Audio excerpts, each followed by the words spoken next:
Hello and welcome students, Gyanjyoti coaching সেন্টারের পক্ষ থেকে তোমাদের সকলকে আরো একবার স্বাগত। আলোচনা করবো আজকে আমরা ইন্টারঅ্যাকশন অ্যানালিসিস নিয়ে। ঠিক আছে, এই হচ্ছে কিন্তু আজকে আমাদের ক্লাস বা আলোচনার বিষয়। চলো এই জায়গাটা আমরা ঝটপট দেখে নিচ্ছি, দেন কিন্তু আলোচনার বিষয়ে আমরা ফিরে যাব। দেখো, তোমরা যারা চাইছো আমাদের সাথে যোগাযোগ করতে, এখানে কিন্তু দুটো কন্ট্যাক্ট নাম্বার দেখতে পাচ্ছ। যে কোনো একটি নাম্বারে কল করবে সোম থেকে শনিবারের মধ্যে অফিস আওয়ারে, ব্যাস একদম সিম্পল। আচ্ছা, এছাড়াও আমাদের কিন্তু নিজস্ব ওয়েবসাইট চলে এসেছে www.pisticall.com, ভিজিট তোমরা কিন্তু ডেফিনেটলি করবে।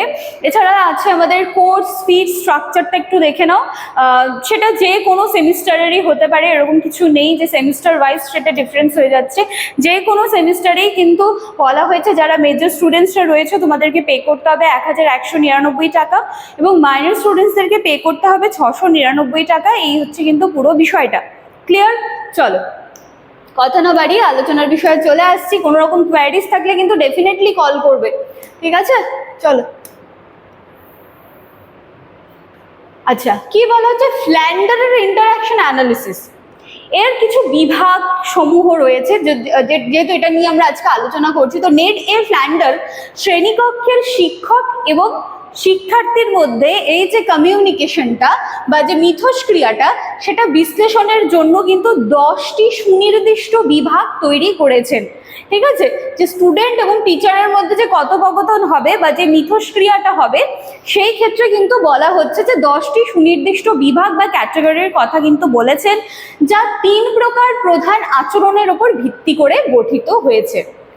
প্রথমত শিক্ষকের কথোপকথন। প্রথম স্টেজ হচ্ছে শিক্ষকের কথোপকথন, যেখানে টিচার টক বলা হয়েছে।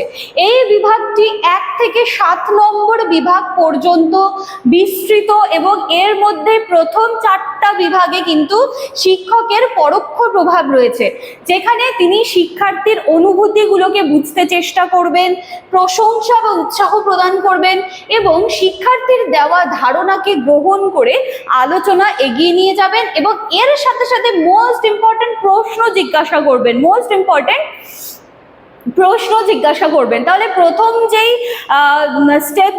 স্টেজটা আমরা দেখতে পাচ্ছি সেটা হচ্ছে টিচার টক, যেটা কিন্তু 1 থেকে 7 নম্বর বিভাগ পর্যন্ত বিস্তৃত রয়েছে, এবং এর মধ্যে আবার 4টা বিভাগ রয়েছে। ঠিক আছে, এর মধ্যে আবার 4টে বিভাগ রয়েছে, যেখানে হচ্ছে শিক্ষকের পরোক্ষ প্রভাব রয়েছে, যেখানে কিন্তু এখানে কিন্তু টিচার শিক্ষার্থীর ইমোশনস বলো সেগুলো বুঝতে শিখবেন, প্রশংসা উৎসাহ প্রদান সমস্ত কিছু করবেন, এবং এর সাথে সাথে কিন্তু তিনি প্রশ্ন জিজ্ঞাসা করে থাকেন।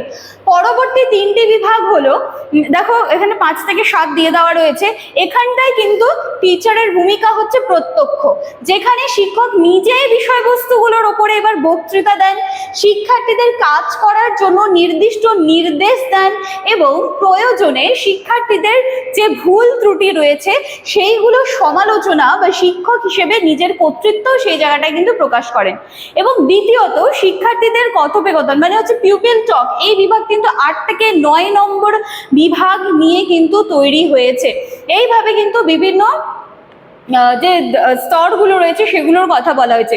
এরপর 8 নম্বর বিভাগে বলা হচ্ছে যে শিক্ষার্থীরা শিক্ষকের প্রশ্নের, যা টিচার যে প্রশ্নটা করেছে এবার তার উত্তর দেবে, তার প্রতিক্রিয়া দেবে, এবং 9 নম্বর বিভাগে তারা নিজের উদ্যোগে কোনো প্রশ্ন করে বা নতুন কোনো ধারণা প্রকাশ করে।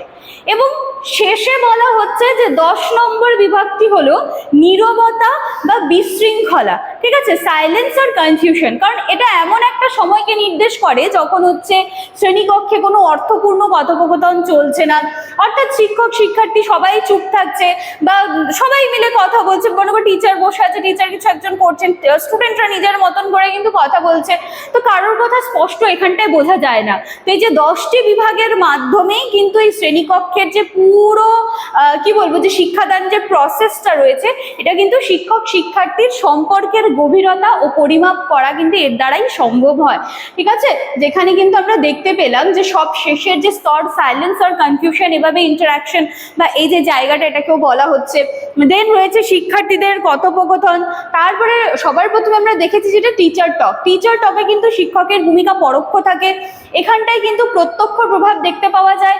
এবং নীরবতা বা বিশৃঙ্খলা, এখানে কিন্তু বলা হচ্ছে যে সেরকম কোনো কথোপকথন হচ্ছে না, স্টুডেন্টরা নিজেরাই নিজেদের মতন কথা বলে যাচ্ছে, কারোর কথা কিন্তু এখানটায় বুঝতে পারা যাচ্ছে না। তো এই যে স্তরগুলো রয়েছে এগুলোই কিন্তু এখানটায় হচ্ছে যে বিষয়টা রয়েছে সেখানে তুলে ধরা হয়েছে।